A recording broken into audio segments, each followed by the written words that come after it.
That was a neighbor, a person who lives near here. Ah, I see. He came down to get his mail at the mailbox.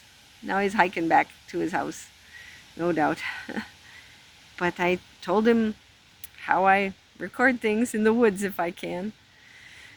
So I'll keep going. I'd like to ask Paul what he thinks about other things. About bridges, for instance. It's got me to thinking about writing again, the process and purpose of writing. It seems to me that there is more than one kind of writing, especially as different writings can have different motivations and different purposes, and be the product of very different experiences. Here, I can stretch it out. Maybe you can see the woods better.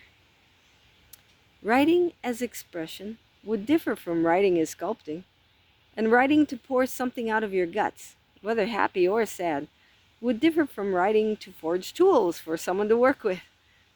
For to forge tools takes a lot of time and effort, and the skill must be developed. It's not just there for most of us.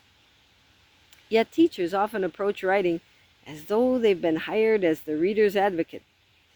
Yet writing is valuable even if no outside party ever reads it. And whoever danced to please an audience before they toddled and learned to walk? And toddlers' efforts are met only with cheers and encouragements, which may be why so many more people walk than write. And how many dance to please an audience anyway? In the Bible, David danced before the Lord, and even then his wife criticized him. Wow, it just got bright. The sun just came out. Ah. And even then his wife criticized him. But to walk alongside a friend, that's like writing to share your thoughts. And to lend a helping hand on occasion, now that is a reasonable aim. And if it's nothing lofty in itself, yet walking and hiking in good company can lead to, well, almost anywhere. And that, of course, can be troublesome, come to think of it. As surely as you can walk into a hornet's nest or step into a mud puddle. But all of life is an adventure.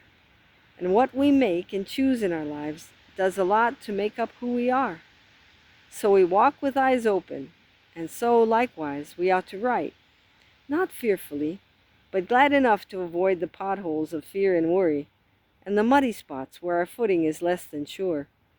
For there are things that await discovery, that you and I have experienced, that others have never seen, that would benefit them to hear of, that is, to read of.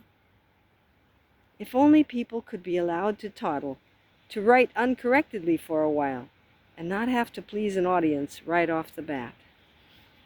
And that's the end of that essay. Then I went on with the essay. Preface to this writing. That was a note I wrote to Paul's teacher, seeing as he was teaching an evening class to grown-ups in the community. I hoped he might see fit to encourage more than admonish his students. Because if every departure from conventional punctuation that I saw in our friend's writing, if every one of those were pointed out to Paul, no one might ever get to hear from that remarkable mind again. And it's not just his mind, but his heart and his life that are remarkable beyond compare. But of course, we all can never read what everyone else has written, or could write. But again, writing out your ideas teaches you things that you couldn't learn without writing. But talking helps. They are really a lot the same, yet not interchangeable. So now, this booklet of mine is done. Some of it is scratchy, and I wonder if it will copy okay. I know it looks like an overgrown high school composition project, but it's a sure enough way to get your thoughts put down in writing, so as to get beyond them without wasting them. Timothy has read the whole thing through, and it was with him and Bethy, and Paul and Sally and Enoch, my husband and our eldest daughter, and dear friends, respectively, variously that these things first came to light, and they are all my talking buddies, and their comments help lots. The other kids help too. And just going through life together, loving people near and far, and seeing things from the other guy's perspective. Whoa, what a view! Lots of stuff to consider, and what a relief to talk about it or write it down. So I write all this just to let you see my heart about writing. Just, well, please don't think of me as a cold, hard writer. I'm a wife and a mom. When I think of stuff, I just go write it down in my notebook. Not all tidy like, you ought to see it. Or on a 3x5. The good stuff I later gather together for others to read. So, though such writing looks like an English assignment, it's actually less stressful, because it's your own idea, and you can put your heart into it instead of holding back, wondering if it will please the teacher. Thing is, these cards are all just blurted out, and some of them may be more bother than help. Don't read them at all if they bother you, like the warning card says. But if they seem okay, still keep a lookout for duds, and let me know which ones they are if you can. So I can consider removing them. Enough said. And that's the end of it.